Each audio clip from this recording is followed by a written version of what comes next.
जब महमूद गजनवी सोमनाथ का मंदिर नष्ट भ्रष्ट करके लौटा, तब उसे कच्छ से होकर जाना पड़ा। गुजरात का राजा भीमदेव उसका पीछा किए चल रहा था। ज्यों-ज्यों करके महमूद गजनवी कच्छ के पार हुआ, वह सिंध होकर मुल्तान से गजनी जाना चाहता था। लूट के सामान के साथ फौज की यात्रा भारी पड़ रही थी। भीमदेव व अन्य राजपूत उस पर टूट पड़ने के लिए इधर उधर से सिमट रहे थे। महमूद इनसे बच निकलने के लिए कूच पर कूच करता चला गया। अंत में लगभग 6 सहस्र राजपूतों से उसकी मुठभेड़ हो ही गई। महमूद की सेना राजपूतों की उस टुकड़ी से संख्या में कई गुनी बड़ी थी। विजय का उल्लास महमूद की सेना में मार्ग की बाधाओं के होते हुए भी लहरें मार रहा था। उधर राजपूत जय की आशा से नहीं, मारने और मरने की निष्ठा से जा भिड़े थे। उन 6 सहस्र राजपूतों में से कदाचित ही कोई बचा हो, परंतु अपने कम से कम दुगने शत्रुओं को मारकर वे मरे थे। इस लड़ाई में महमूद का मन खिन्न हो गया। उस समय वह और अधिक युद्ध के संकट को नहीं ओढ़ना चाहता था।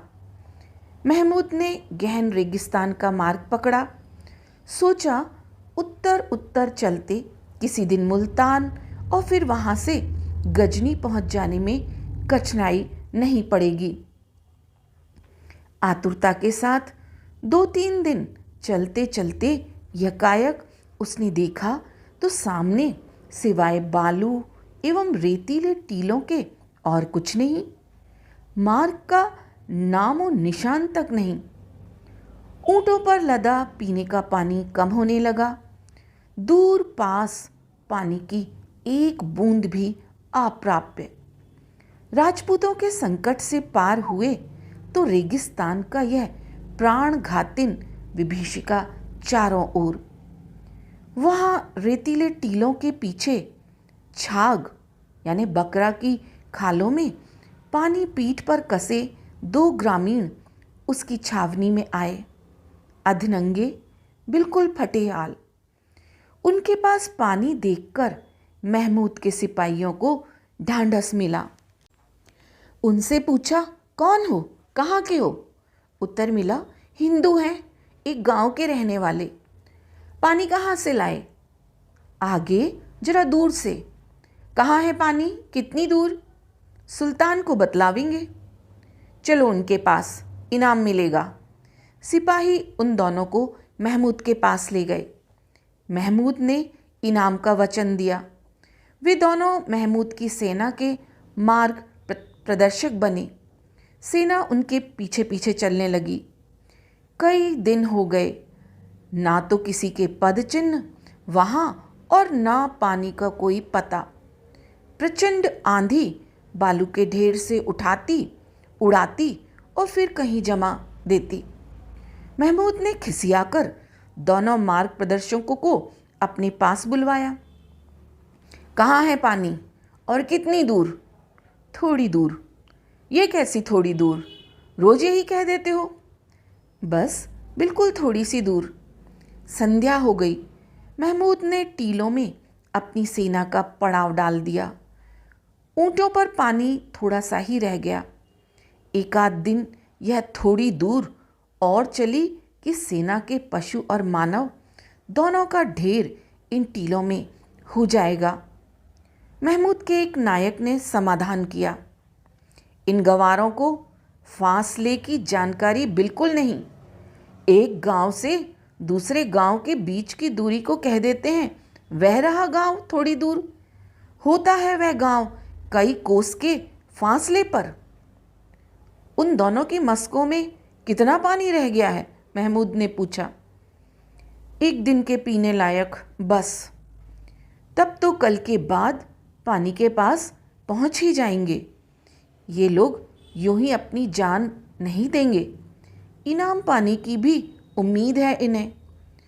वैसे हैं दोनों कोड़े खाने के हकदार। दूसरे दिन भोर के पहले ही महमूद ने कूच कर दिया।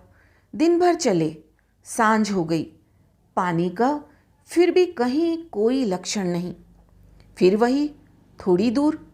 महमूद क्रोध से भर गया।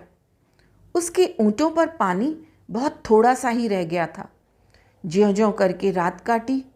फिर प्रातःकाल के पहले ही कूच करना पड़ा, क्योंकि मार्ग प्रदर्शकों ने आश्वासन दिया था कि दिन में अवश्य अभाव की समाप्ति हो जाएगी। तीसरा पहर लग गया। सूर्य की किरणों से आग सी बरस रही थी। प्रचंड आंधी और जलती हुई किरणें आसपास मृगजल तो दिखला रही थी, पर प्यास बुझाने वाला जल कहीं भी नहीं।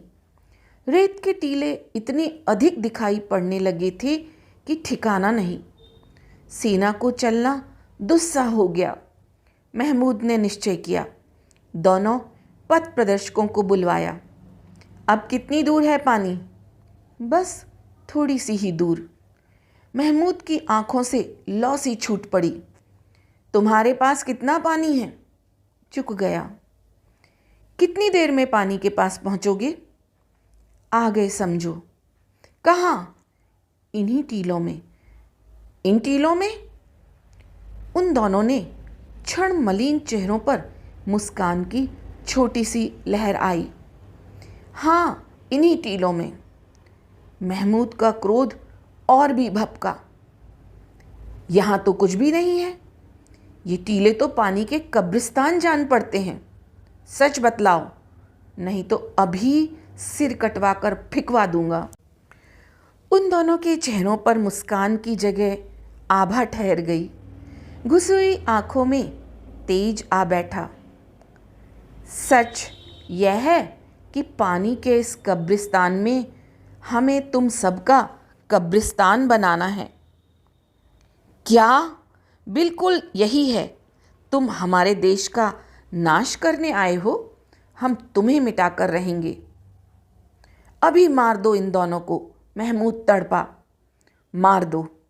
हमने अपने देश को जिंदा रहने का मार्ग दिखलाया। मरने से हमें जो कुछ मिलेगा वह तुम सोच ही नहीं सकते। मरने के समय उन दोनों के चेहरों पर आभा सदा के लिए आ बैठी। महमूद चला गया।